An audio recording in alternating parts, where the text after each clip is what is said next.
Es una alegría ser parte de la celebración académica, como debe ser en una universidad, del aniversario de la Facultad de Ciencias Económicas de la Universidad Nacional Federico Villarreal. De verdad, me siento honrado de que me hayan invitado para dar una ponencia en este contexto. Pues bien, vamos al grano. El tema que les quiero presentar se titula El mito de la teoría neoclásica de la distribución de ingresos en el capitalismo. Entonces, ya acá tenemos unas cuestiones candentes desde el título, ¿no? Hablamos de teoría neoclásica. La teoría neoclásica es la teoría económica dominante. Es el enfoque de economía estándar. Al punto que a ustedes en gran parte, así como en las universidades de prácticamente todo el mundo, se les forma en economía neoclásica. Yo también he sido formado fundamentalmente así. Pero no se nos anuncia normalmente qué es economía neoclásica. Por ejemplo, el libro de Paul Samuelson, manual con el que se aprende economía pues en todas partes del mundo, Economics, te explica todo desde un enfoque neoclásico. O si ustedes van a sus libros de microeconomía, como el libro de Walter Nicholson, Microeconomía Intermedia o Teoría Microeconómica, o el libro de Hal Varian, Microeconomía Intermedia, que son los más usados normalmente en la formación de pregrado, lo que nos encontramos es una microeconomía neoclásica. E incluso cuando te dicen que te van a enseñar el pensamiento de Keynes, no te enseñan propiamente keynesianismo. Lo que te enseñan es síntesis neoclásico keynesiana. Entonces, el enfoque neoclásico tiene una clara dominancia sobre la formación de los economistas. Al punto, como digo, que muchas veces ni se explicita. Simplemente te dicen que te van a enseñar microeconomía, cuando en realidad el único enfoque de microeconomía que te están enseñando es la microeconomía neoclásica, nada más. Pues bien, dentro de los distintos tópicos de la microeconomía neoclásica, uno particularmente relevante es el tema de la distribución de ingresos. La distribución de ingresos es algo que tiene mucha carga en la discusión académica y social, porque tenemos que la sociedad genera riqueza, genera ingresos. Pero luego viene la cuestión de cómo se distribuyen estos ingresos. De hecho, ya David Ricardo, en sus Principios de Economía Política y Tributación, 1819, apuntaba que el problema fundamental de la economía política es la cuestión de la distribución de los ingresos. ¿Cómo determinamos qué proporción de los ingresos van a ir a los empresarios, qué proporción de los ingresos van a ir a los trabajadores? Es una cuestión que no se reduce a un asunto meramente técnico. Tiene profundas implicancias sociales, políticas e históricas. No obstante, la economía neoclásica sí pretende reducir la cuestión de la distribución de ingresos a un asunto técnico. Dejen mostrarles cómo. Entonces pasamos a la primera sección de la presente conferencia. La teoría ortodoxa de la distribución. ¿Qué tenemos aquí? Para que no se vaya a decir que yo estoy realizando algún tipo de distorsión, voy a trabajar como suelo trabajar, con fuentes. Entonces, les cito el manual de economía más utilizado del mundo, Economics de Paul Samuelson y William Nordhaus, la edición de 2010, página 243. Dice: en mercados competitivos, la demanda de factores es determinada por la productividad marginal de los factores. Tenemos salario igual productividad marginal del trabajo, renta igual productividad marginal de la tierra, y así para cualquier factor. Esto distribuye el 100% del producto, no más, no menos, entre todos los factores de producción. Vemos por tanto que la teoría agregada de la distribución del ingreso es compatible con el sistema de precios competitivo para cualquier cantidad de bienes producida por cualquier cantidad de factores. Esta simple pero poderosa teoría muestra cómo la distribución del ingreso se asocia a la productividad en una economía de mercado competitiva. Fin de cita. Se los traduzco más sencillo. Miren, nosotros tenemos un conjunto de factores que contribuyen a la producción. Por tomar el esquema neoclásico simplificado, consideremos la función Q, cantidad de producción, igual F de K y L. Es decir, que los factores que determinarían la producción serían el capital y el trabajo. Entonces, ¿cuánto le vamos a pagar a los capitalistas y cuánto le vamos a pagar a los trabajadores? Esa es la pregunta de la distribución. Una forma justa, podríamos pensar, de realizar tal pago es dándole a cada quien según su contribución. Entonces, le pagaremos al capital, por ende a los capitalistas, tanto como haya contribuido a la producción. Y le pagaremos a los trabajadores tanto como hayan contribuido a la producción. Es decir, el producto se valorizará en términos monetarios y este dinero, estos ingresos se distribuirán en función de cómo cada uno contribuyó a la producción. Y eso es lo que plantea la teoría neoclásica, porque te dice, como les he puesto en la cita, que el pago al factor trabajo, el salario, se corresponde ¿con qué? Con la productividad marginal del trabajo. Entonces, de acuerdo a la teoría neoclásica, en el capitalismo, en un esquema competitivo de mercado, pues a los trabajadores se les pagará conforme a su productividad. Y a los empresarios, al capital, se les pagará conforme a su productividad. En consecuencia, esto es un esquema meritocrático en donde a cada uno se le da según lo que contribuyó. Y suena bastante bien, suena racional, suena razonable, suena justo. Qué pena que sea falso. Y eso es lo que constituye la materia de lo que sigue en la conferencia. Mostrar que todo este discurso, por más bonito que sea, se trata de un mito. Acá la teoría neoclásica ha construido un mito. Entonces vamos a la segunda sección de la conferencia ya para iniciar de forma más picante con las críticas a la teoría neoclásica. Yo trato de hacer esto pues con todo el análisis, la fuerza y la pasión del caso y al mismo tiempo procurando ser académico, basándome en fuentes, en razonamientos, en evidencia, en argumentos. Punto 2 de la conferencia, el sofisma de la productividad marginal.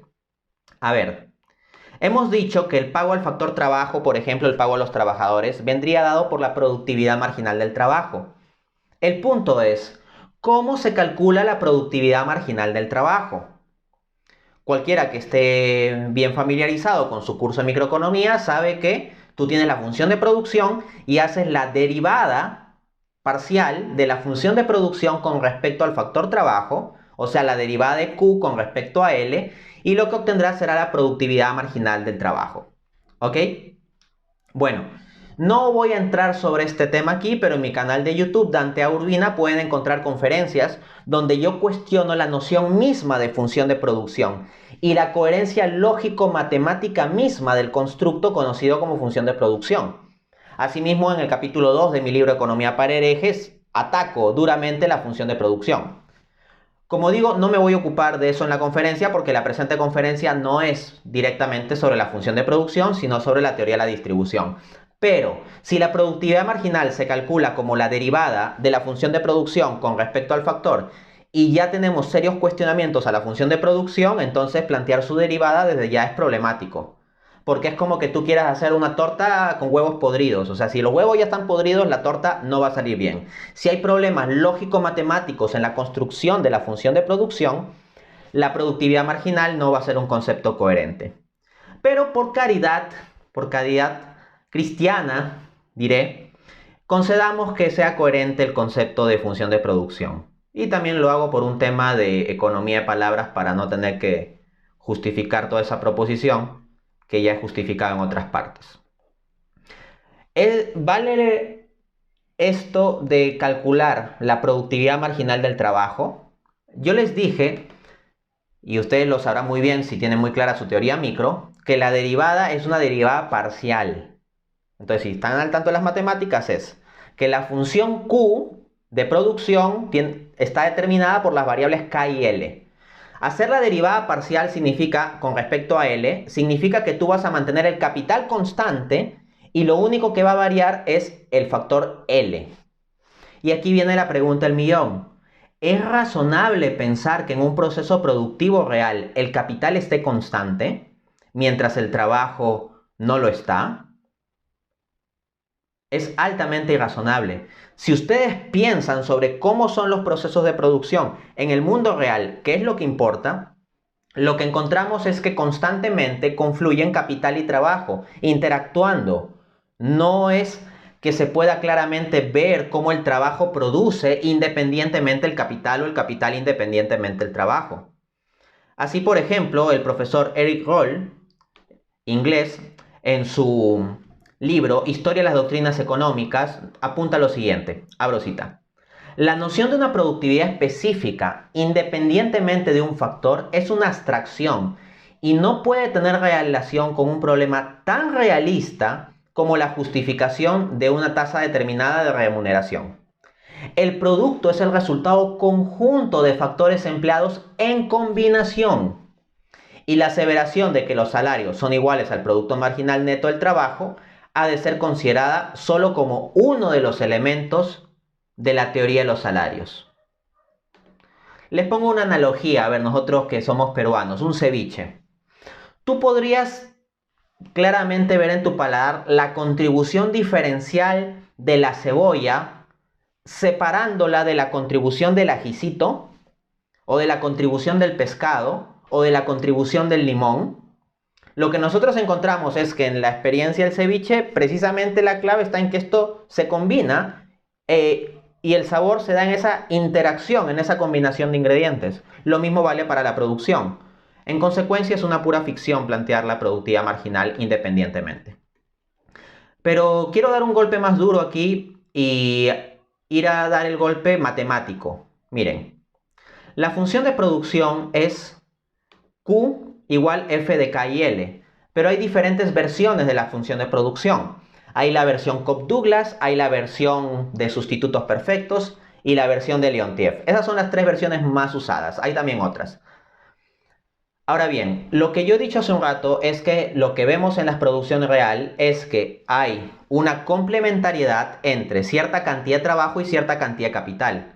Por ejemplo, yo trabajo como profesor universitario y bienes de capital que utilizo para ello es, por ejemplo, la computadora en este tiempo de pandemia. Me termina funcionando como un bien de capital para la producción del servicio educativo con mi factor trabajo. Ahora bien, si yo no tengo ninguna computadora, ¿puedo dar clase virtual? No. Si no tengo computadora, por más que yo tenga el factor trabajo, si no tengo el factor capital computadora, no produzco nada, no produzco clase, no hay clase. Ahora, ¿qué pasa si frente a mí me ponen 8 computadoras y yo tengo que dar una clase de econometría, que es por ejemplo un curso que dicto? ¿Podré dar 8 clases de econometría? A lo más lo que se podrá hacer es que pueda dar la misma clase a 8 salones, pero no es que dé 8 clases diversas. No porque me pongas más capital, mi producto de trabajo en cuanto tal va a aumentar.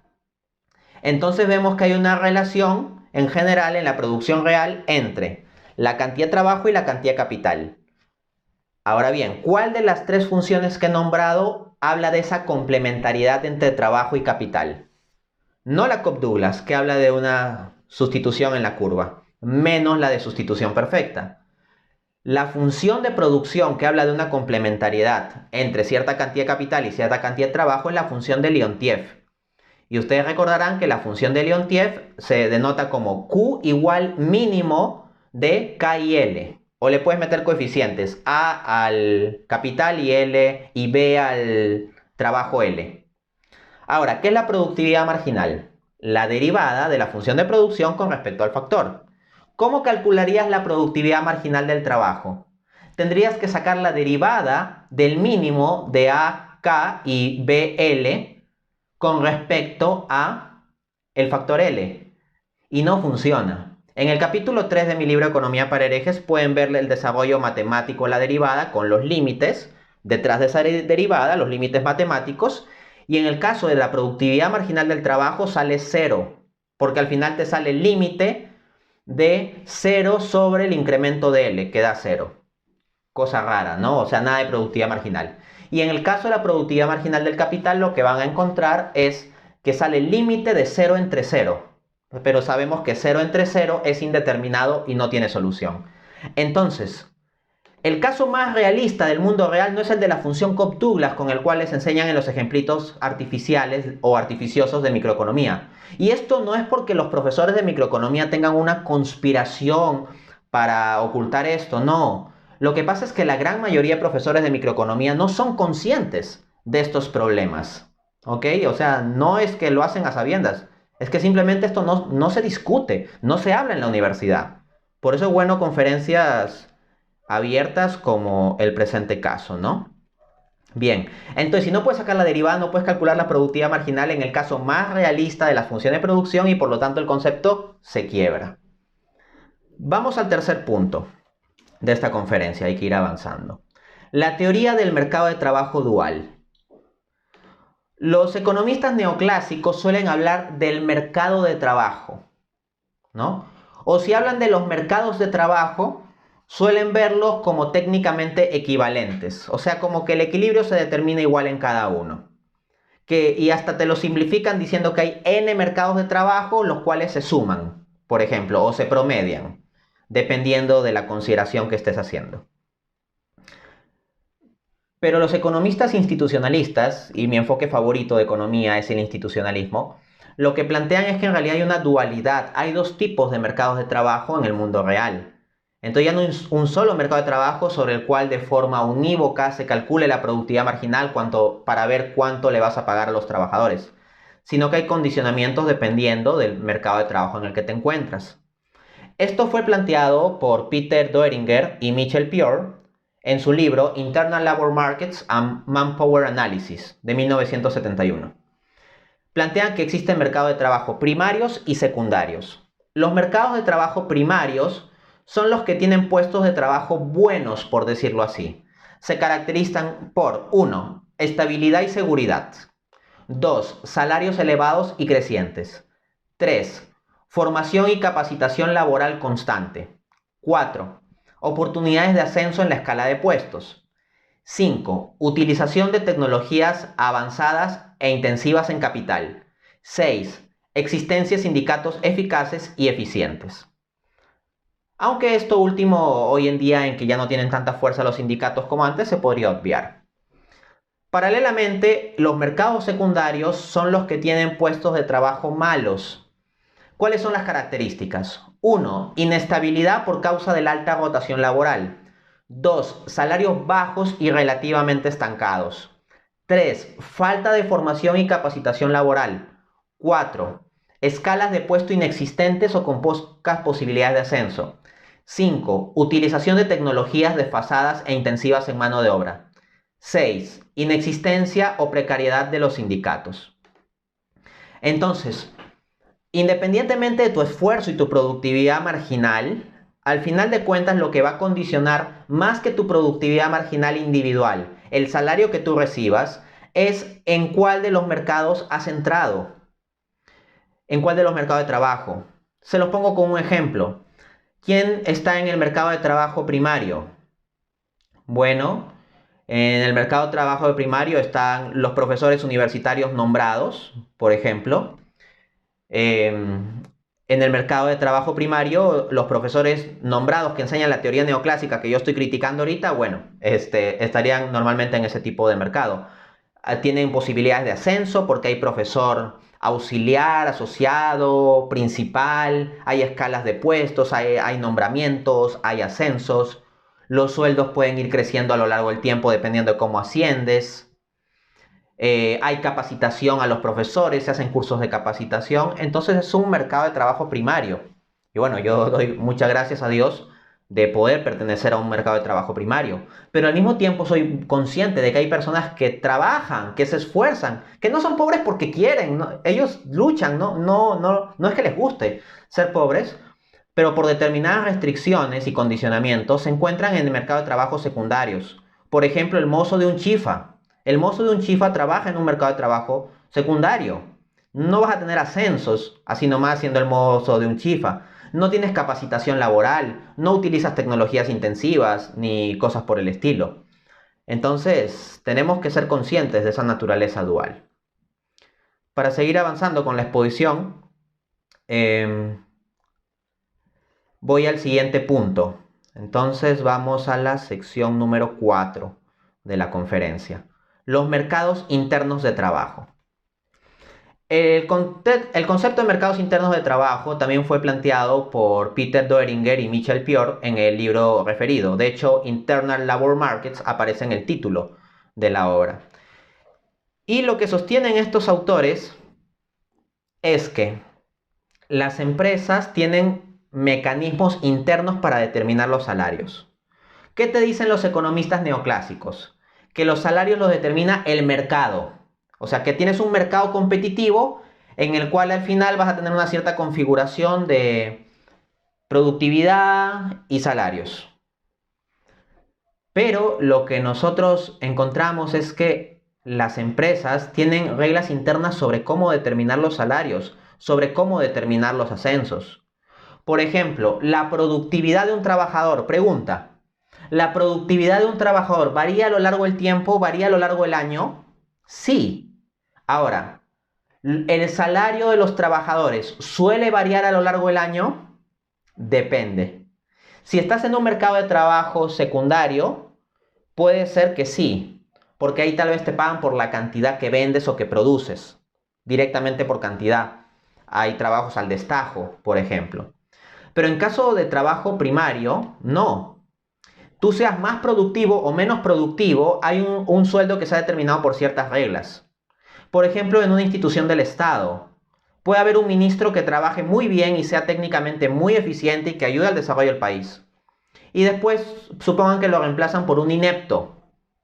Pues bien, mientras no haya un cambio legal, a ambos le van a pagar lo mismo durante el periodo y puede ser que ese reemplazo haya sido dentro de un año. Y esto también sucede en empresas privadas. En empresas privadas, por ejemplo, hay determinados puestos que se asocian a un sueldo normalmente y aunque la productividad del trabajador vaya variando a lo largo del tiempo, el sueldo puede mantenerse más o menos estable. Y uno dirá, sí, pero no siempre te mantienes en el mismo sueldo, también puedes tener un ascenso. Ya. Ahora, imagínate que cuando te ascienden, te pagan 30% más de salario. Pregunta, ¿tu productividad como trabajador exactamente aumentó en 30%? O para que te asciendan tal vez es que aumentó 40% o 50%. O tal vez simplemente aumentó 15% y se dio el caso que te ascendieron. No hay ninguna regla intrínseca que lleve a que las escalas de sueldos y de ascensos dentro de las empresas necesariamente se asocian a los cambios en la productividad. Entonces no es tan obvia la conexión en la realidad. De hecho, lo que parece más obvio es que no hay tanta conexión. Entonces, la teoría neoclásica pretende explicar los mercados de trabajo con las interacciones de la oferta y la demanda de trabajo para dar lugar a los salarios. Pero la teoría neoclásica no entra donde es más importante entrar, al interior de la empresa, para ver las reglas de cómo se determinan los salarios. Y ahí terminan jugando en temas como la negociación, la costumbre, las condiciones de los sindicatos de haberlo o de los grupos de poder o la legislación y todo un conjunto de otros elementos que no son la mera productividad marginal.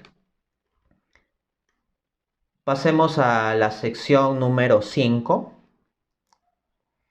de la conferencia, el caso multiproducto.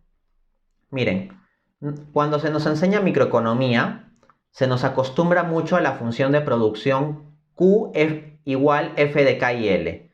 Y te ponen ejemplos como una empresa que produce zapatos o una empresa que produce galletas o lo que sea.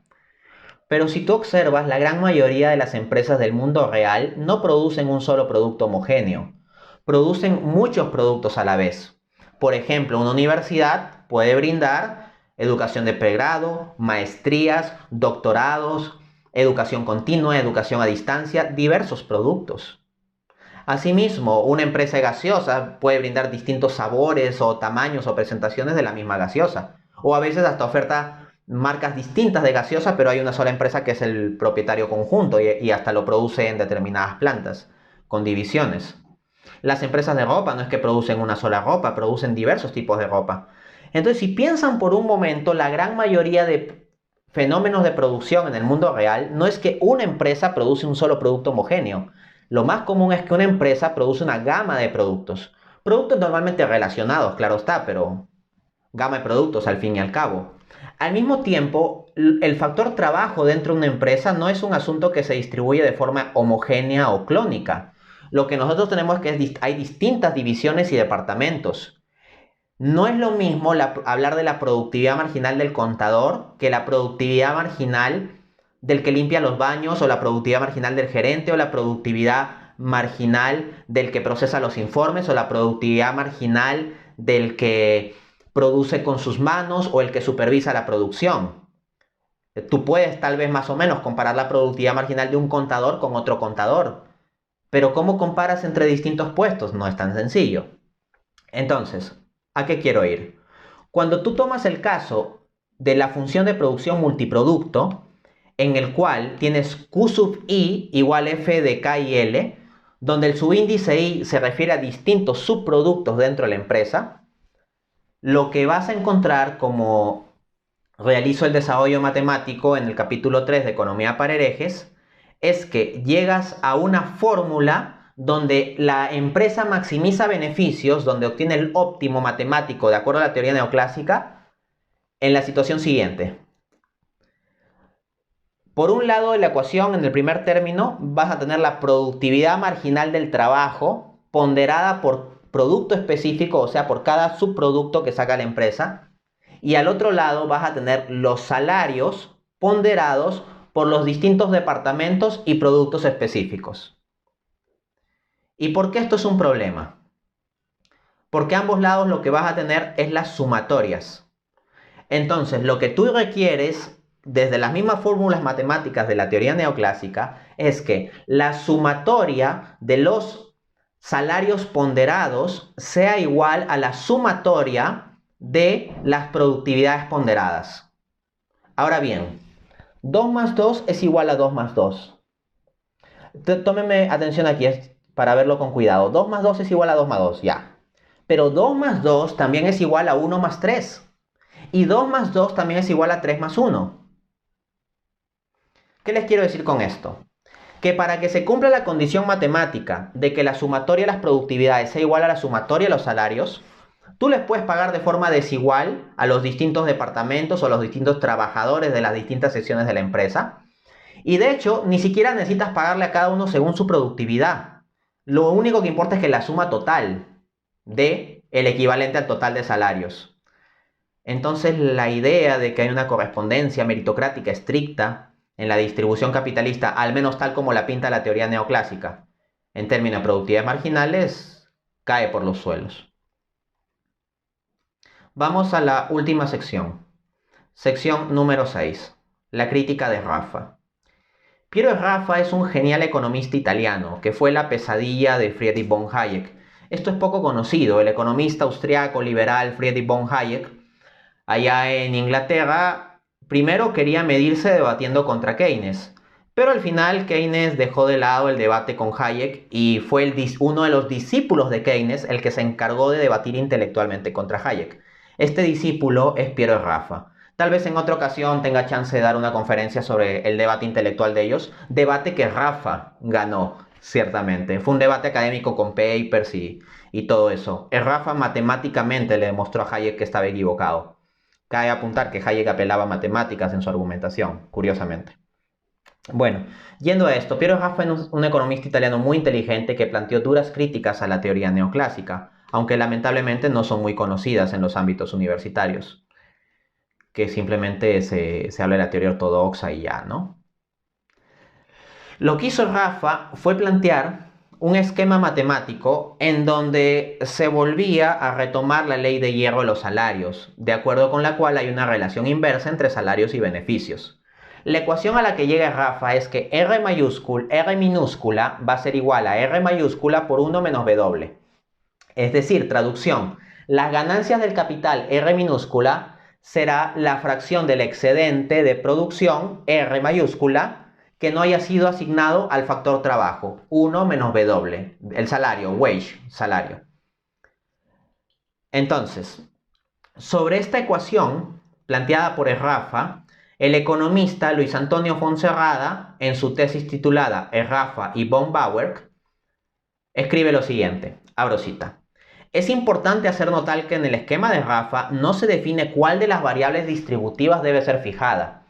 Esto quiere decir que el sistema queda abierto para aceptar una teoría independiente del salario, tal como lo hicieron todos los autores clásicos, abriendo además un espacio adicional en tanto W se paga con parte del excedente para admitir teorías modernas sobre el pago de algunas compensaciones a los trabajadores y empleados, asalariados en general, con parte del producto excedente. Excedente que originalmente en la teoría era solo utilizado para pagar a los propietarios de los medios de producción. o de igual manera queda abierta para integrar al sistema una teoría exógena del tipo de beneficio. Esto también ofrece la posibilidad en la economía moderna, en la que hay una gran movilidad de capital, de poder desarrollar una teoría del beneficio que pueda ser integrada al sistema. En otras palabras, los parámetros distributivos de Rafa, al no estar predeterminados, ofrecen un sistema abierto a construcciones teóricas sobre su determinación. Fin de cita. Tal vez no se percibe la implicancia de esto. Esta conferencia inició con que yo les contaba la teoría neoclásica. Al capital se le paga según la productividad marginal del capital y al trabajo se le paga según la productividad marginal del trabajo. Pero lo que estamos diciendo con el esquema de Rafa es que en realidad ese asunto no está cerrado con ese equilibrio técnico, sino que queda abierto a ver otras posibilidades de determinación sobre cuánto se va a pagar al trabajo y al capital. Y dentro de esa apertura pueden entrar las relaciones sociológicas, las relaciones de poder dentro de la economía o la empresa, etc. Asimismo, Rafa planteó el problema del capital reswitching o el doble reswitching of techniques, la reversión de técnicas. A ustedes se les habrá enseñado que hay una relación inversa entre capital y tasa de interés, ¿no? A medida que la tasa de interés R va a ser más baja, pues el capital se hace más barato. Y como se hace más barato asumir capital, entonces, pues asumes más capital, ¿no? Baja tasa de interés, asumes más capital en la producción. Pues bien, lo que planteó Rafa es que no se daba una curva inversa sencilla, sino que podía haber una curvatura de la misma curva en que de repente cambiaba de forma. ¿En qué sentido? Como esto es medio complejo, lo voy a leer de cada página 99 de Economía para herejes. Escribo. El doble reswitching of techniques, doble cambio de técnicas, denota la posibilidad de que una misma técnica pueda ser más beneficiosa que toda otra técnica, posible para dos o más valores separados de la tasa de beneficio, incluso aunque otras técnicas hayan sido más beneficiosas a tasas intermedias. De ahí se deduce el también famoso capital reversing, reversión de capital, es decir, la posibilidad de una relación positiva entre el valor del capital y la tasa de beneficios. ¿Por qué resulta tan incómodo todo esto para la teoría económica neoclásica? Simple, porque esta supone que una reducción del tipo de interés conducirá a la utilización de técnicas más intensivas en capital. Y Rafa, al probar el capital reversing y el reswitching of techniques como posibilidades teóricas, echa por los suelos dicha suposición. O sea, Rafa refutó a los neoclásicos con sus propias matemáticas. Es un capo. Le cito las palabras del propio Rafa en su libro Producción de mercancías por medio de mercancías. Dice este autor: las reversiones en la dirección del movimiento de los precios relativos frente a los métodos no variados de producción no pueden ser reconciliados con ninguna noción de capital como una cantidad mesurable independiente de la distribución y de los precios. De nuevo, tal vez no se entiende la implicancia de esto, se los digo. El Rafa está diciendo que el capital no puede verse como una cantidad que tomes como independiente de la distribución de los ingresos y de los precios. Pero en la teoría neoclásica lo que se estaba diciendo es que tú determinabas los ingresos, o mejor dicho, la distribución de los ingresos tomando en cuenta la productividad marginal del capital, junto con la del trabajo. Entonces, primero obtienes la productividad de los factores y luego eso da lugar a cómo se va a distribuir el ingreso. Pero Rafa está diciendo que más bien para tú poder determinar la productividad del capital vas a tener implicada también la estructura de distribución de ingresos. Entonces hay una relación bidireccional compleja. El mismo Paul Samuelson, economista neoclásico, aceptó que de ser cierto el planteamiento de Rafa, como él demostró matemáticamente, esto metía en problemas a la economía neoclásica. Dice Paul Samuelson en un artículo de The Quarterly Journal of Economics, 1966. El fenómeno de la reversión a una tasa de interés muy baja a un conjunto de técnicas que habían parecido viables, solo a una tasa de interés muy alta, implica más que tecnicismos esotéricos. Indica que no puede ser universalmente válido el cuento sencillo de Jevons, von Bauer, Wicksell y otros autores neoclásicos. Fin de cita. Entonces, tal vez ha sonado muy técnico esta última parte de la conferencia, pero al menos tengan presente que un economista neoclásico Premio Nobel de Economía de 1970 dice que no son meros tecnicismos esotéricos, porque de ser cierto esto, sí pone en jaque la teoría del capital asociado a la productividad marginal que plantean los autores neoclásicos. En consecuencia, en esta ponencia les he presentado 5 cuestionamientos al enfoque neoclásico sobre cómo se distribuyen los ingresos. Primero, les he hablado de cuestionar la noción misma de productividad marginal. Segundo, les he hablado de los tipos de mercado de trabajo duales. Tercero, de los mercados de trabajo internos. Cuarto, del caso de la función de producción multiproducto. Quinto, de la crítica de Rafa con la reversión de técnicas. Tenemos pues un poderoso caso acumulativo para cuestionar la mitología neoclásica de que en un mercado libre competitivo se pagará simplemente a cada factor según su contribución en términos de productividad marginal. Muchas gracias, quedo atento a sus preguntas.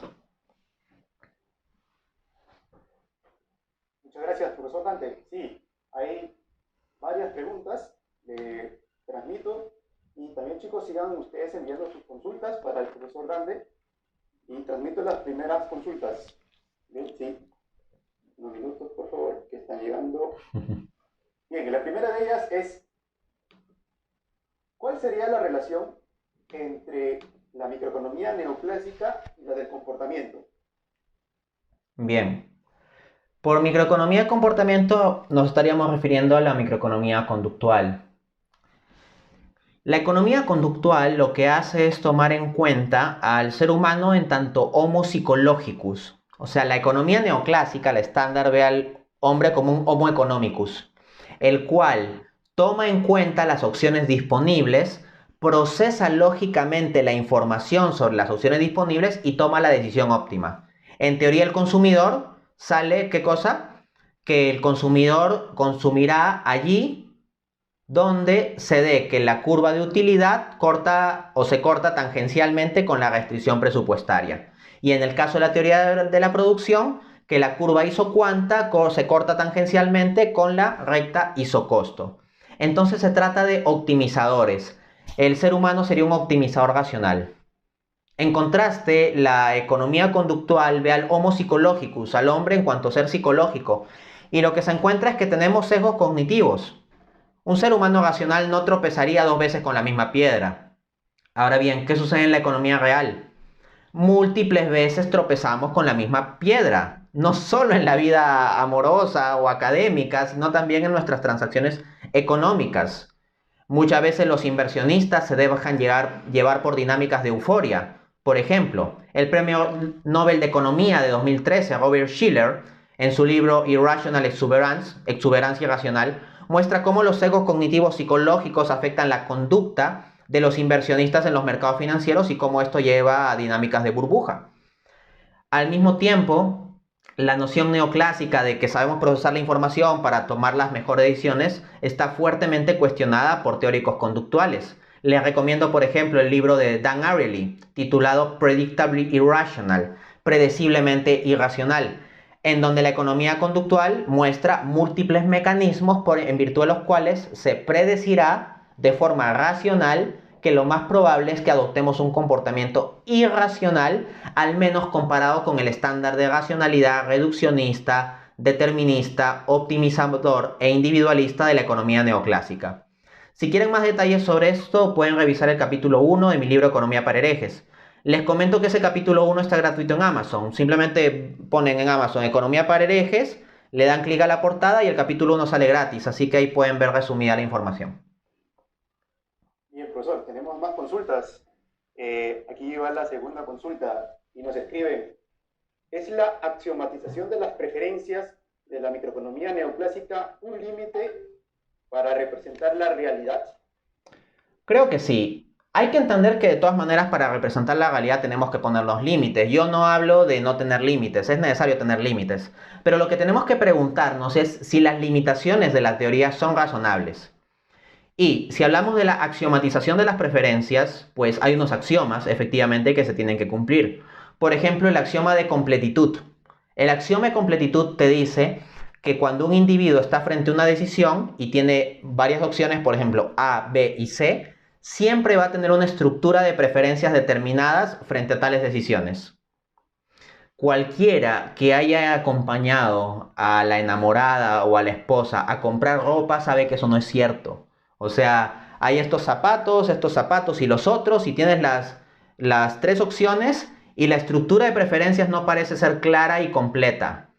Termina decidiéndose la chica por, no sé, los zapatos rojos, y cuando está saliendo de la tienda y ya han caminado como 3 cuadras y ya están en otra cosa, dice, tal vez mejor hubiera llevado los negros. Entonces no se ve esa forma clara de tener definidas nuestras preferencias según el axioma de completitud. También está el axioma de transitividad. Te dice, si tú prefieres A a B y B a C, entonces preferirás A a C. Y suena muy obvio, suena como que si 7 es mayor que 5 y 5 es mayor que 3, entonces 7 es mayor que 3. Pero no es tan sencillo, porque en el mundo psicológico de las preferencias hay complejidades. Tú puedes decirle a alguien, ¿prefieres plátano o sandía? Y él dice, prefiero plátano. Y luego le dices, ¿prefieres sandía o prefieres uvas? Ah, prefiero sandía. Y luego le dices, ¿prefieres plátano o prefieres uvas? Y te dice, prefiero uvas. Se puede dar ese tipo de casos y de hecho experimentalmente se ha verificado que se dan. Pero si ustedes ponen cuidado en mi ejemplo y ponen A al plátano, B a la sandía y C a las uvas, y se ponen a hacer en un papelito la correlación de lo que yo he dicho, van a ver que se ha violado el supuesto transitividad. De hecho, el profesor alemán Reinhard Sippel hizo un experimento con sus propios alumnos del curso de economía para mostrar que se cumplían estos supuestos de las preferencias. Lo que encontró al final es que no se cumplían. E hizo un paper reportando esos frustrados resultados. Gracias, profesor. Sí, parece que las chicas son un poquito irracionales. Aquí hay otras consultas. Bueno, le transmito. Nos escriben, ¿cómo se vería afectado el equilibrio general en la microeconomía neoclásica basado en la crítica neoclásica que se plantea? Bien, solo para hacer un pequeño apunte sobre la irracionalidad, pues es algo transversal, ¿ah? Porque los hombres nos creemos Superman, pero en gran parte actuamos como Homero Simpson también, ¿no? Em, por ejemplo, no se suele dar en nosotros los hombres que estemos muy indecisos con el tema de la ropa. No suele darse tanto el fenómeno de indecisión con respecto a esas opciones, pero sí suele darse que muchas veces tomamos decisiones los hombres precipitadamente, o que tomamos ciertos cursos de acción sin prever las consecuencias a corto o largo plazo, ¿no? Es una cosa que nos afecta transversalmente, esto de que somos predeciblemente irracionales a hombres y mujeres, personas de toda raza, condición social, ricos y pobres, etc. A los grandes inversionistas les afectan los egos cognitivos, según Robert Shiller, y a los pequeños compradores y vendedores también. Luego, en cuanto al equilibrio general, no me podría explayar aquí, eso requeriría una conferencia entera. En el capítulo 7, Economía para herejes, me dedico a criticar el equilibrio general. Es el mito del equilibrio general, así se titula el capítulo. Pero dicho simple, el equilibrio general se basa en un esquema en donde, por ejemplo, tienes precios perfectamente flexibles. ¿Ya? Para mostrarles solo una crítica. Precios perfectamente flexibles para que funcione toda la correlación de precios relativos del sistema del equilibrio racional según las ecuaciones de Balras. Entonces, para que los precios sean perfectamente flexibles, se requiere que los factores detrás de los precios sean perfectamente flexibles. Y un elemento que está detrás de los precios como costo en la producción, porque así se lo ve en la teoría neoclásica como un costo, es el salario. Ahora bien, pregunta, ¿los salarios pueden ser perfectamente flexibles? O sea, ¿es razonable pensar que los salarios puedan fluctuar hacia cada gato con cualquier fluctuación de mercado? Esto no es un supuesto razonable. Entonces ya ahí tenemos algunas dificultades con la teoría del equilibrio general. Bien, bien, profesor. Bueno, siguen llegando las consultas. Nos escriben ¿qué opinión le merece las críticas de la escuela austriaca de economía al enfoque neoclásico? Pues ahí tengo sentimientos encontrados. Me gustan muchas de las críticas de la escuela austriaca a la economía neoclásica. De hecho, ustedes pueden ver una conferencia que di en 2014 de crítica a la teoría neoclásica del empresariado y planteé 3 enfoques de crítica, y uno de los enfoques de los cuales critiqué al enfoque neoclásico del empresariado es desde la escuela austriaca, aunque me gusta más la forma en que lo enfoca Schumpeter. ¿ok? Que está en discusión si clasificarlo o no como un economista austriaco. Pero la visión de los economistas austriacos sobre la acción empresarial en contraste a la mera optimización matemática del empresario neoclásico y el énfasis que ponen los austriacos en el carácter de la innovación en el mercado y ese conjunto de desequilibrios que ésta genera, en contraste con la mera noción de equilibrio optimizador del empresario neoclásico, me parecen puntos muy valiosos. También me parece interesantes varios puntos que los economistas austriacos cuestionan a la matematización de la economía. Sin embargo, he de decir de la escuela austriaca que si bien intelectualmente me parece que por ahí tiene algunas cosas interesantes, me parece que en su sustancia está gravemente equivocada y que a nivel de planteamientos científicos contrastables sí deja extremadamente mucho que desear. Por ejemplo, en una conferencia que di en 2016 titulada Marxistas versus Austriacos, el debate sobre el cálculo económico, precisamente lo que se encuentra es que yo le doy en general la razón a los austriacos en su crítica al marxismo. Me gusta gran parte la crítica de los austriacos al marxismo. Pero cuando los austriacos van a venir a defender su propio modelo de capitalismo de libre mercado, de capitalismo liberal, me parece que no funciona. Me parece que los autores austriacos son sumamente interesantes y sumamente inteligentes en criticar a la economía neoclásica y en criticar al esquema marxista, pero al mismo tiempo me parece que son súper ingenuos o bastante equivocados en su apriorismo metodológico cuando plantean sus propias teorías sobre el orden espontáneo del libre mercado. Muchas gracias, profesor. Aquí otra consulta y se la transmito también. Nos escriben, las funciones de preferencias neoclásicas suponen que cuanto más es mejor. No obstante, en algunas religiones prevalece el comportamiento altruista, austero y de la preocupación del bienestar del prójimo. Ese comportamiento puede ser catalogado como racional o irracional. Desde un enfoque neoclásico, un comportamiento genuinamente altruista sería irracional. ¿Ok?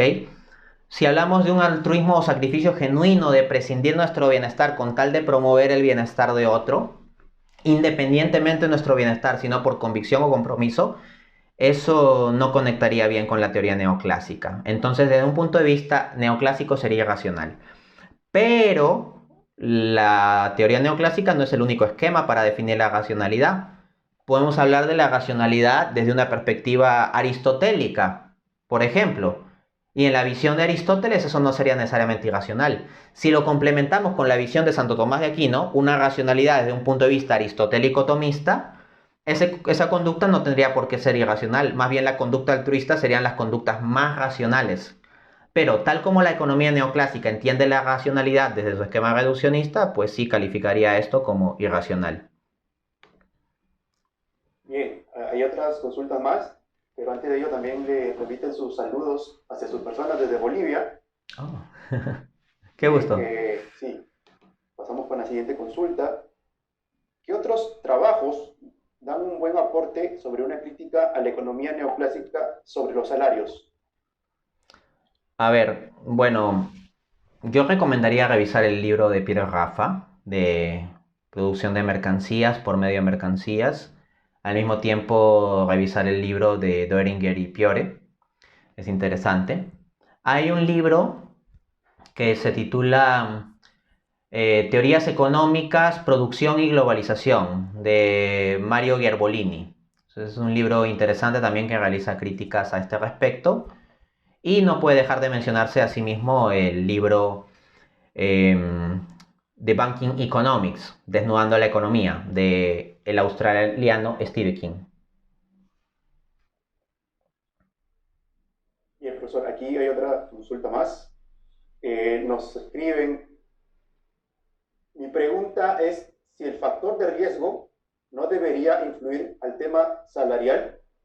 Es decir, aparte de tu productividad, el factor riesgo no se debería considerar, ya que el capitalista podría perder todo si la productividad no es la esperada. Es una consideración interesante, ¿no? Porque, por ejemplo, hay muchos economistas liberales que cuestionan el hecho de que exista seguros de desempleo, ¿no?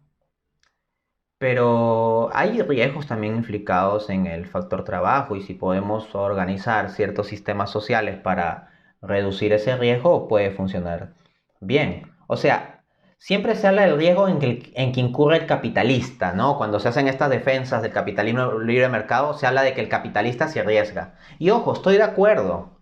Los capitalistas que invierten se arriesgan. Y de ahí que tengan una ganancia, podrían no obtenerla. Requiere esto capacidad de emprendimiento. Yo no cuestiono eso. Pero me preocupa cuando se deja de lado que los trabajadores también corren riesgos. Y muchas veces esos riesgos no son compensados. Por ejemplo, las personas que trabajan recogiendo la basura normalmente no tienen salarios buenos y están expuestos a muchas enfermedades. Y eso no se está considerando, ¿no? O hay obreros en múltiples instancias de producción que pues se asocian a varios riesgos sanitarios y muchas veces eso no se considera, ¿no?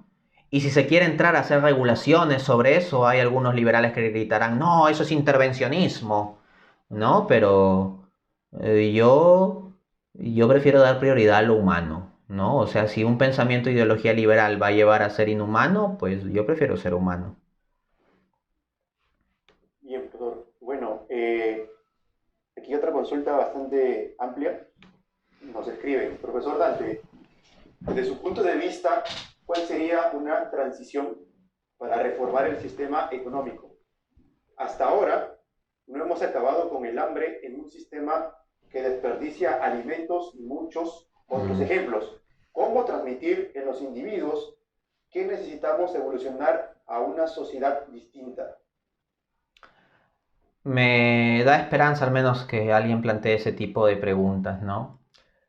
No se llama la atención a veces sobre el hecho de que vivimos en un mundo donde hay gente que muere por exceso de alimento al mismo tiempo que hay gente que muere por falta de alimento. Ustedes pueden buscar estadísticas internacionales sobre la cantidad de alimentos que se desperdician y llama la atención cuando lo contrastamos con la cantidad de gente que muere de hambre. Hay múltiples niños en el mundo que mueren por enfermedades que son perfectamente evitables y que por deficiencias del sistema sanitario simplemente no tienen acceso a eso. Y claro, a los sistemas sanitarios que se guían por el lucro privado no les interesa eso porque esos niños no son rentables. O sea, no te vas, más rentable te es poner una clínica estética para arreglarle pues un poco el cuerpo a quien decida pedirlo. Eso es más rentable que focalizar recursos sanitarios, por ejemplo, a ciertas zonas de África.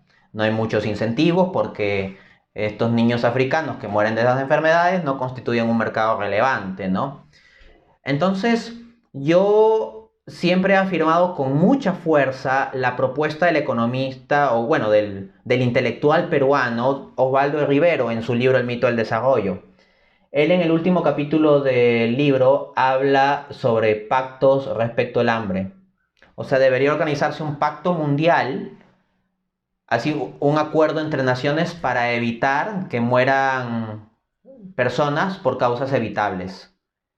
O sea, la ONU sí tiene mucho dinero, por ejemplo, para implementar métodos anticonceptivos y abortos en muchos países del mundo, sobre todo los subdesarrollados, y hasta condiciona ayudas económicas a que se implementen políticas abortivas y anticonceptivas. Entonces, cuando se trata de matar a los pobres que ya han sido concebidos o evitar que nazcan pobres, ahí sí. Pero cuando se trata de focalizar recursos para ayudar a pobres que pueden morir, como estos niños de África, por ejemplo, o los que contraen malaria o cosas por el estilo, ahí sí como que no hay tanto esfuerzo internacional. Yo creo que internacionalmente debería hacerse un tratado vinculante, fuerte, para que las naciones en conjunto se organicen y que esto no suceda. Técnicamente es posible hacerlo, pero falta voluntad política. Entonces nosotros, desde la academia y como ciudadanos, tenemos que comenzar a presionar para que estas cosas comiencen a suceder.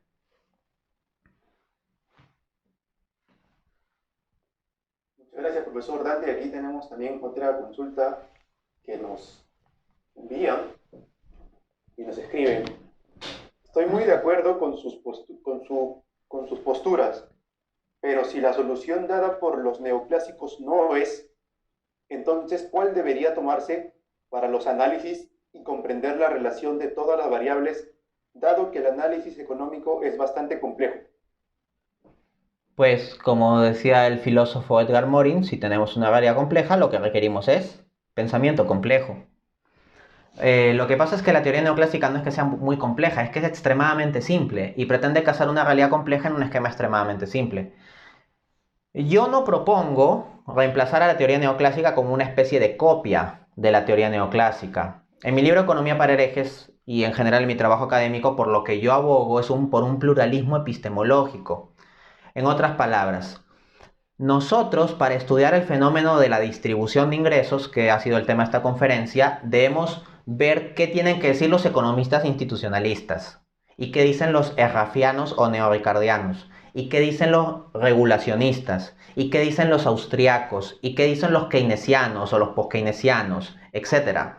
Entonces nosotros como economistas debemos tener en nuestra mente una caja de herramientas de distintos enfoques. Yo ni siquiera hablo de eliminar el día de mañana la teoría neoclásica de todos los programas de estudios del planeta, sino lo que yo digo sí, o sea, que esté la teoría neoclásica, pero no con esa dominancia tal que termina impidiendo ver más allá. Entonces, no es que yo voy a proponer un solo esquema con el cual comprender simplificadamente toda esa complejidad, sino por lo que yo abogo es porque nos vayamos formando en múltiples esquemas de análisis económico y cuando abordemos la realidad tendremos todas esas herramientas para cazarla mejor. Pero nunca la cazamos de modo perfecto, todos estos esquemas siempre son aproximativos.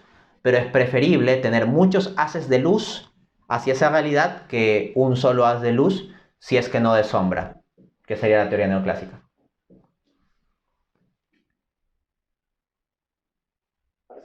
Tenemos otra consulta más, profesor.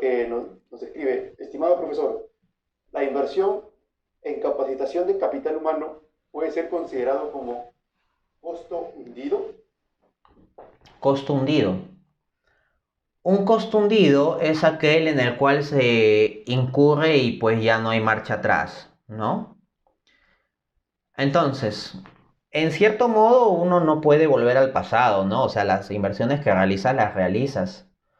Pero en términos generales, la inversión en capital humano es una buena inversión y esta inversión en capital humano no es simplemente un costo allí que es irrecuperable y ya queda y punto, sino que como se trata no de cosas sino de personas, se va a dar una relación dinámica en que si se sabe hacer bien capacitaciones y se generan sistemas de incentivos para que los trabajadores puedan ir plasmando esas capacitaciones y obtener premios, ascensos, reconocimientos, etcétera, pues todo esto se recupera con creces.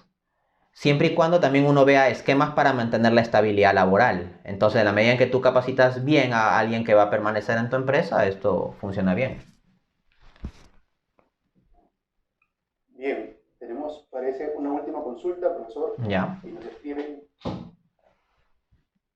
A ver, ya está. Sí. ¿Cuál debería ser la relación entre la matemática y la economía, microeconomía? ¿Qué nivel debería ser el exacto? ¿Si un nivel abstracto o un nivel más aplicado? Esa es la consulta. Bien. Es un tema complejo, daría lugar a una conferencia entera, pero voy a decir algunas cosas. En primera instancia, si vamos a utilizar matemáticas, y creo que sí deben utilizarse matemáticas, pero yo estoy en contra de la matematización de la teoría. Lo que yo creo es que nosotros debemos tener una comprensión de nuestros constructos teóricos y debemos poder armarlos sin necesidad de matemáticas y comprender bien la economía sin necesidad de matemáticas. Y teniendo una correcta comprensión de la economía sin necesidad de matemáticas, podemos complementarlo con las matemáticas. De hecho, la matematización de la economía en gran parte surgió con dos autores, con Walras y con Alfred Marshall. Y Alfred Marshall, en su libro Principio de Economía Política, puso la teoría económica en un montón de derivadas. Pero ¿sabes dónde estaban todas esas derivadas y matemáticas? En el apéndice. Marshall hacía una explicación de los asuntos de la economía sin matemáticas y luego eso mismo que había explicado sin matemáticas lo complementaba con un apéndice matemático de esos mismos temas. Entonces yo creo que esa es la forma correcta, porque hay muchas veces los alumnos que simplemente se forman en que la derivada sale mayor que cero y no saben qué implica eso.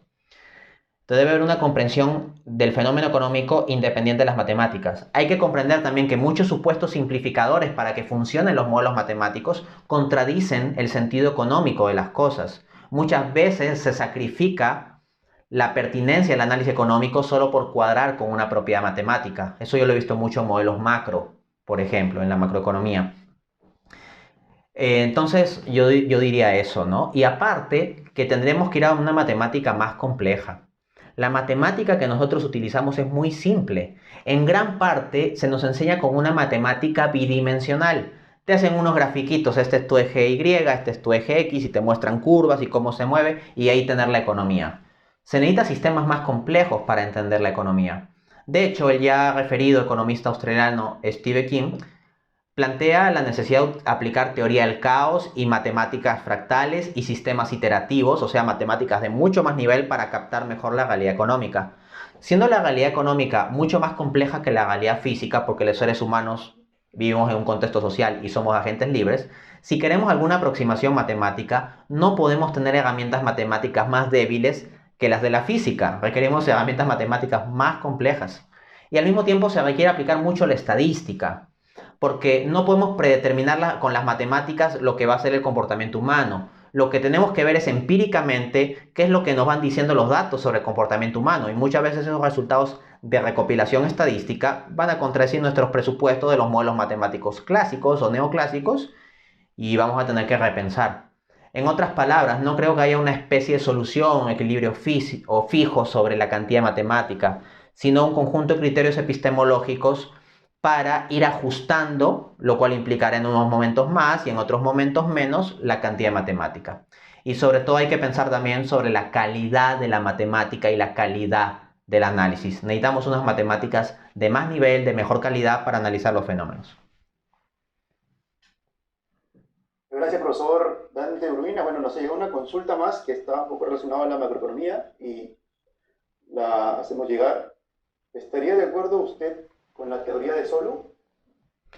La teoría del crecimiento de Robert Solow supongo que se refiere, ¿no? Tengo muchos cuestionamientos a la teoría de Robert Solow, también no me va a dar tiempo de desarrollarlo aquí. Algunas pinceladas de mi crítica al modelo de crecimiento de Solow lo encuentran en el capítulo 2 de Economía para herejes. El modelo Solow depende de la función de producción neoclásica, y como yo cuestiono fuertemente la producción neoclásica, al menos en esta consideración se quiebra el modelo de Solow, ¿no? El modelo Solow predice que va a haber una convergencia en los niveles de PBI per cápita de los países.